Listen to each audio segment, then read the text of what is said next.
What up, peeps? It's your girl, Dash, coming back to your phone takes. Well, it's the time again. It's reaction time, and this is to Netflix, The Sandman. This will be for episode 8, titled Playing House. But I want to give a quick little recap on episode 7, The Dollhouse, before we jump into it. Now, that one I really enjoyed. We were introduced to a character, Rose Walker, definitely dealing with a situation where, since it's all new to me, called the Vortex. Her not knowing what she is, hence from what Desire was discussing, and also even Corinthian a little bit as well. And then seeing what she's dealing with, of course, having a brother which she had to leave behind named Jed, and then her mother, of course, saying, you know, her having to share custody with the father. We never see him, but then seeing that she's going through a lot, you know, after her mother has passed, trying to deal with investigators to try to find her brother. Then, of course, things aren't being paid, but her mom wanted to make sure she had a stable place to live. Then going to visit somebody, come to find out the woman is actually related to her, named Unity, I think, Kincaid. She's her great-great-grandmother, and being the one that's going to help her try to locate her brother. All instances of other things going on, of course, with Dream and Lucien trying to figure out the situation with how to deal with the vortex, having Matthew just kind of oversee, and like he said, when he sees, he'll see exactly what's going on himself.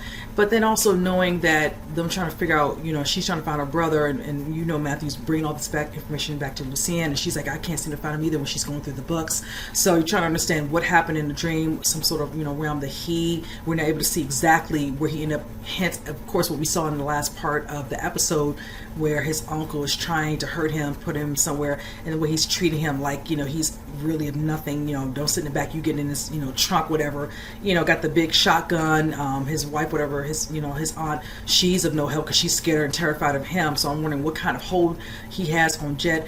And it just gets to the point where, being that she's a vortex, you see her kind of, you know, having some sort of sleep, definitely in REM sleep of some sorts, where Lucien and Dream are having a conversation. She comes in and is like, you know, tell me what you know about my brother. And I'm just like, you just walking right up on, like, what is really going on? So I'm really curious to see the conversation is going to take place now that she is in the midst of, you know, someone kind of confronting, you know, Dream, Morpheus, you know, Lucien, like, you know, okay, you're talking about my brother, you know, what do you know? So with that said, you guys, let's go ahead and jump into it. I'll save the rest of my thoughts at the end, you guys. I'm dreaming. Yes. And I should like to know how it is you found me. I heard you talking about my brother. Is he here? No. But I think he might be with one of my missing nightmares. What's a dream vortex? You are. You see, once every few thousand years, a mortal is born with a dreaming ability so powerful she can travel through the dreams of others. For now, keep looking for your brother in the waking world. Matthew will watch over you there. At your service, Rose.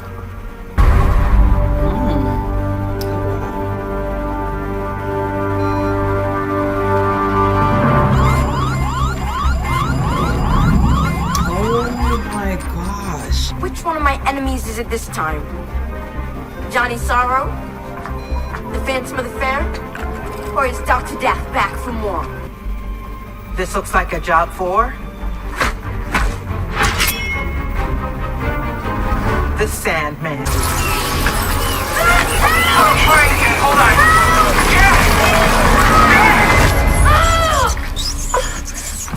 Apparently, Jed's foster parents were friends of my dad's. So she told you quite a bit.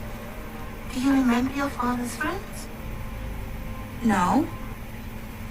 There is a lovely young journalist here who wants to interview me about the sleepy sickness. Unity? I keep telling him I slept through the entire thing. You sound American to me. Have you been? Cape Kennedy. Oh. Now I'll have to visit.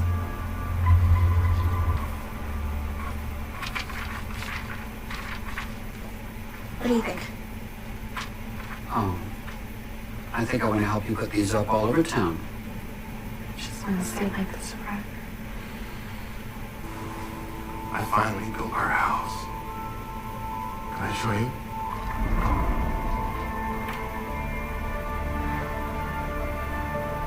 I'll give you the tour.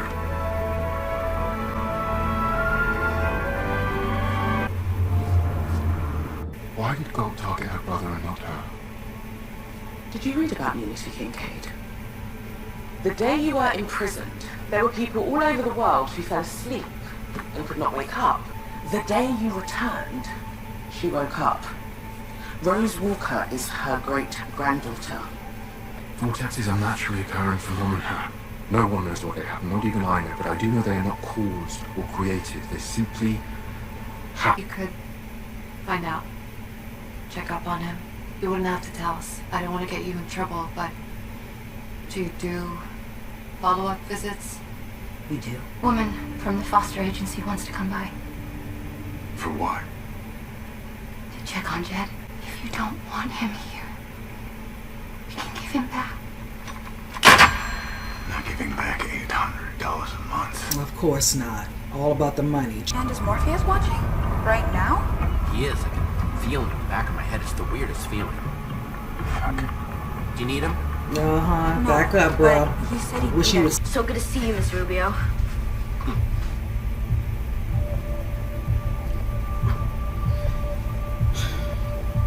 It's good to see you too, Jed. Hello.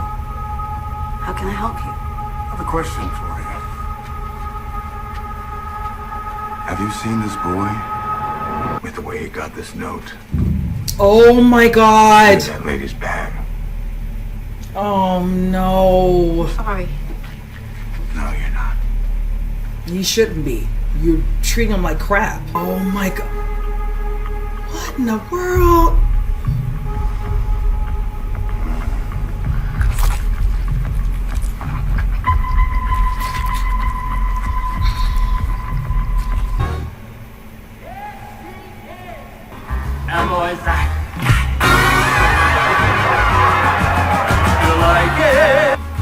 This is not my real face.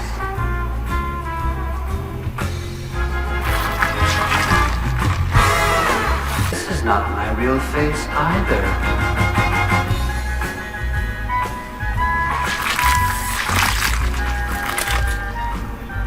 Oh my god.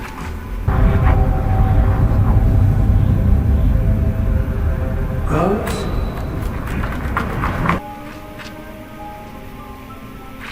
That was our house girl.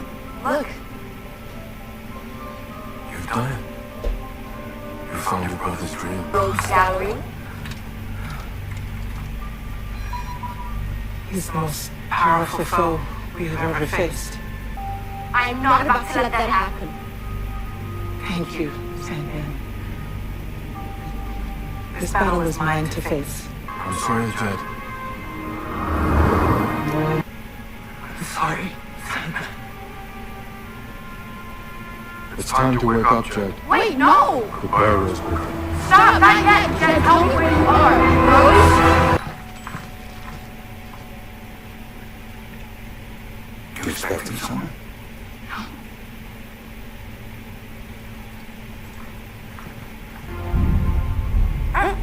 Oh my god. Is this gonna get a What bit? is happening? Lida! I found him! I found Jed! What? I found Jed! Oh boy. The boy is being abused. He's suffering. You abused that suffering to build a dream you could rule. We are, each of us, born with responsibilities. Even I am not free to choose to be other than I am. Nor is anyone. A night man's purpose is to reveal a dreamer's fears that they may face them.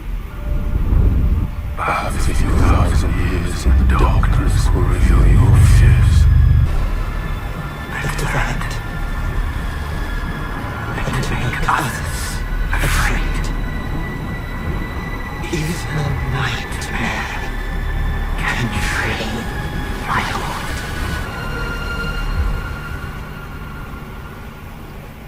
I realize that in my absence I'm compelled to make decisions in my stead, and I am grateful to you. But I am back now. Your sister, Sonny. Your sister Rose. Ma'am? You can't be here. My little brother Jed, he lives with me. Is he inside? Is he okay? There's no one else inside. Just Just the two adult victims. Whoever your brother is, he's not here. So, how do I know my sister? No.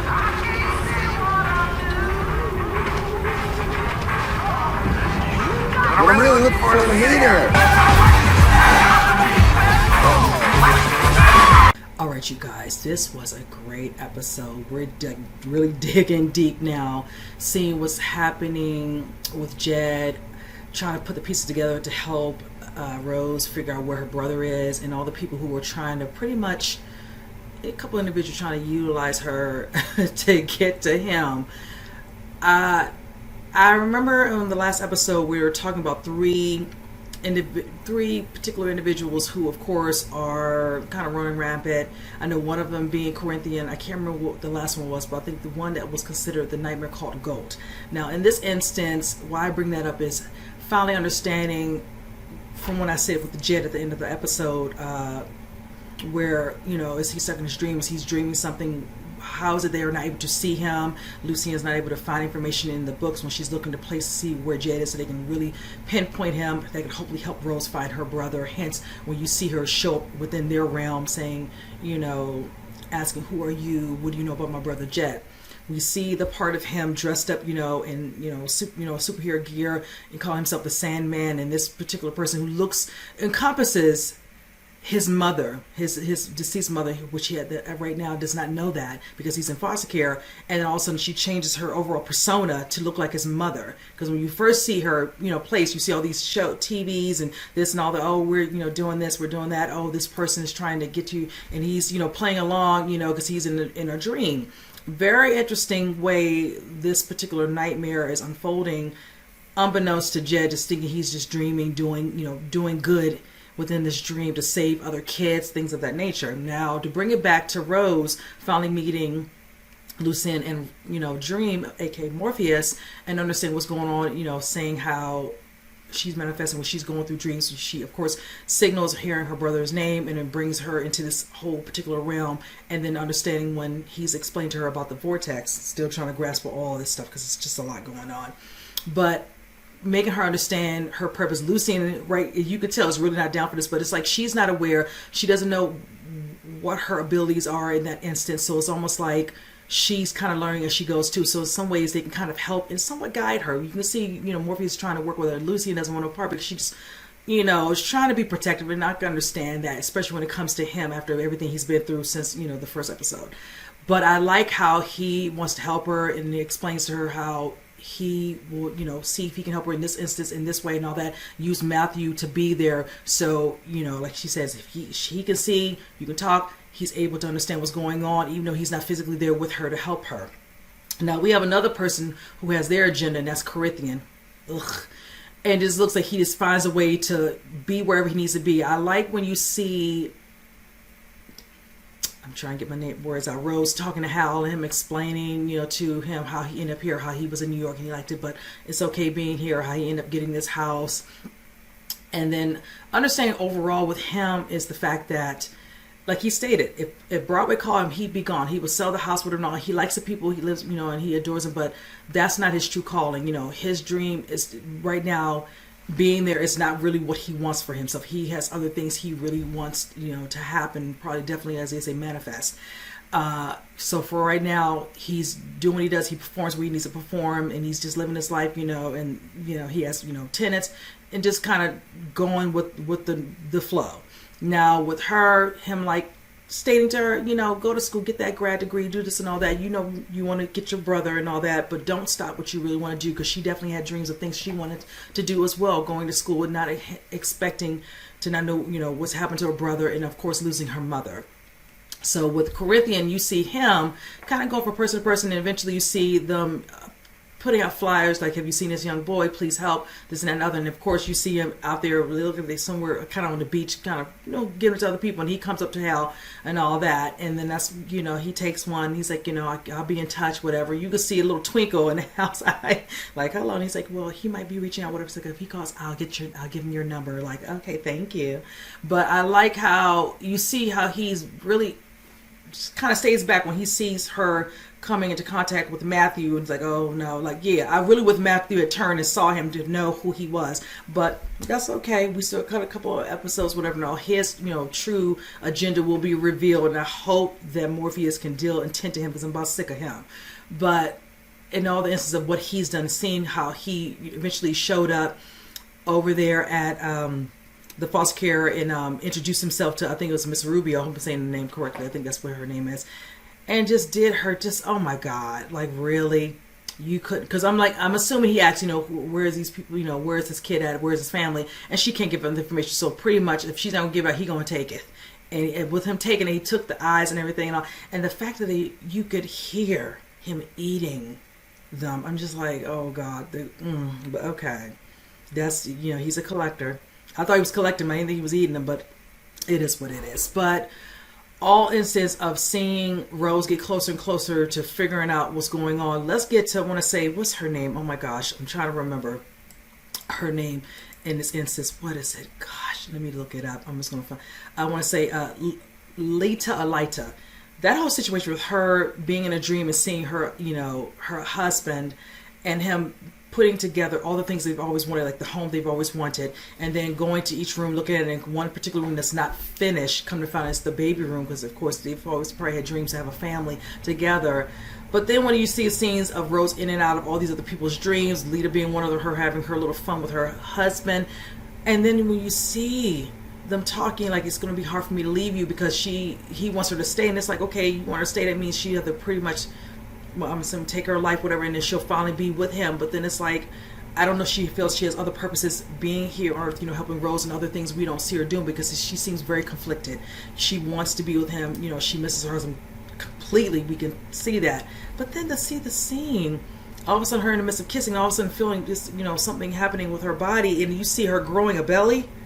I was not expecting that. That totally took me out. Like, I don't know how my face looked in the reaction, but but then when Rose is like, I found my brother, you see the part of her, within a dream, okay, because I'm kind of all over the place. You see how the foster care woman calls and she wants to, meet up with the family, the uncle and the aunt, whatever and all that. And you can see clearly now making more sense, because I was like, why are you treating him like this? So, okay, you all taking a foster kid. Clearly the father didn't want him. He feels a certain type of way, of course, the way he treats him, but you want that money. So I'm just going to deal with him, but let me go ahead and, treat him like crap, somewhat torture him, keep him down in the basement like he's, of no concern to you whatsoever, just the cash. No reason for him to really be treating him like that, but I kind of get the gist of exactly why he's doing that. But then the fact that I was really hoping Jet was going to be able to get that note, and I was really excited the fact, but the father probably caught on when he hugged him. And he's like, oh, you did the great thing, you did this until you gave the note. Like, he was able to catch that, like, you really caught that. I really wish he'd put it inside of her pocket of her jacket, then she probably would have realized something was given to her and then kind of played it off. But he got it, and he's like, you're going to pay for it later. So you see him down in the basement. By then, Corinthian showed up. He tended to him. As much as I don't care for Corinthian in this instance, I'll take it, because I didn't care for the father. I said it during the actual reaction. The wife, I know she's scared because he puts fear in her, but the fact she had no daggone backbone, you could have gotten in a car and drove off or whatever, she didn't even try. It's like, and that's why she ended up getting killed right along with her husband. So it's like, you didn't do anything to help, and you try to, I'm gonna fix you dinner.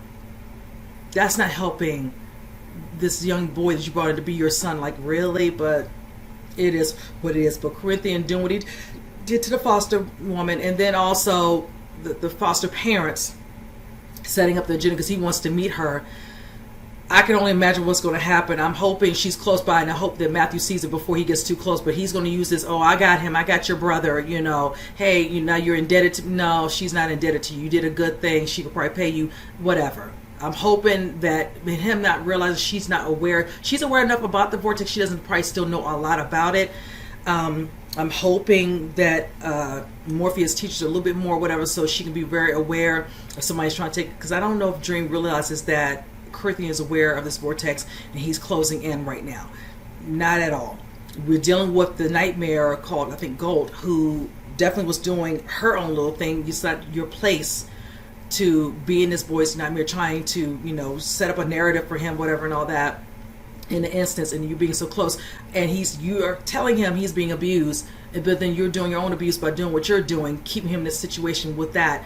You hear him yelling out, Sarah, Rose's name, whatever, the so-called wannabe a dad, not wanting no part of it. So as you can see, he's kind of all over the place, Jet, because he's dealing with this, situation with being in this, he thinks a nice little dream and trying to help people, whatever, but then he's dealing with this nightmare in real life.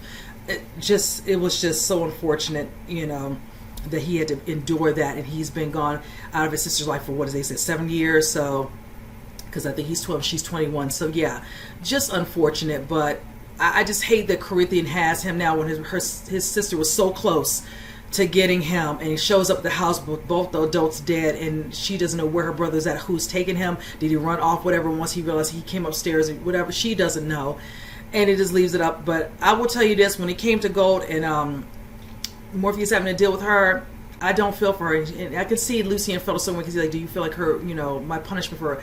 And when she made a comment, I was something else, but then you saw something in me, you made me, in charge of your library and tended to things when you were not gone and all that. And he was like, he's forever grateful to her, and he said it, because I can see he definitely has a respect for her.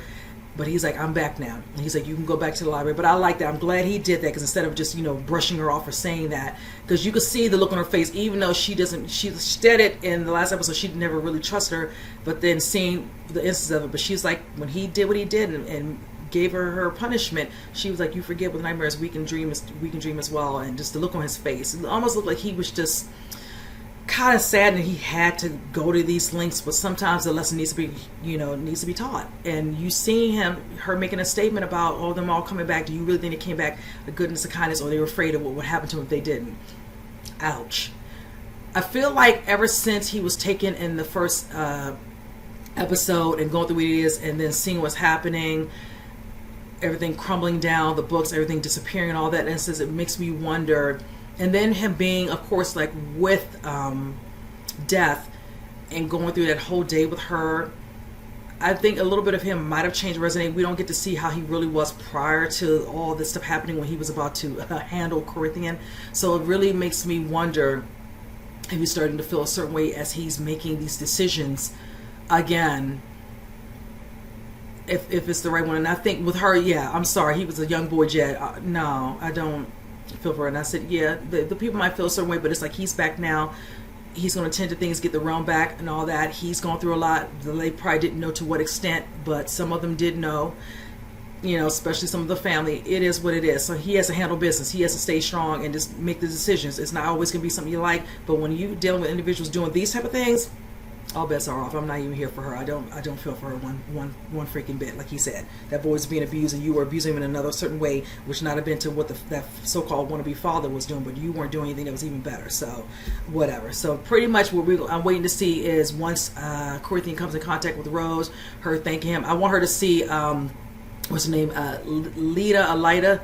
Because she was like, when she was like, I found him, I found Jed, and she was going to wait for it, but then she just went off, and then she was like, give me a minute. She didn't run out that room. Didn't realize she was still showing a stomach. I really want to know what's going to happen in that instance with that particular situation, because that's going to have to be addressed. Something, I'm really worried about her, and I don't know if that's going to be a good thing. And now that she was in her dream pregnant, and now in real life, something. And with that said, you guys, comment below. Let me know what you think. And with that said, I'll see you guys in the next reaction. You guys take care.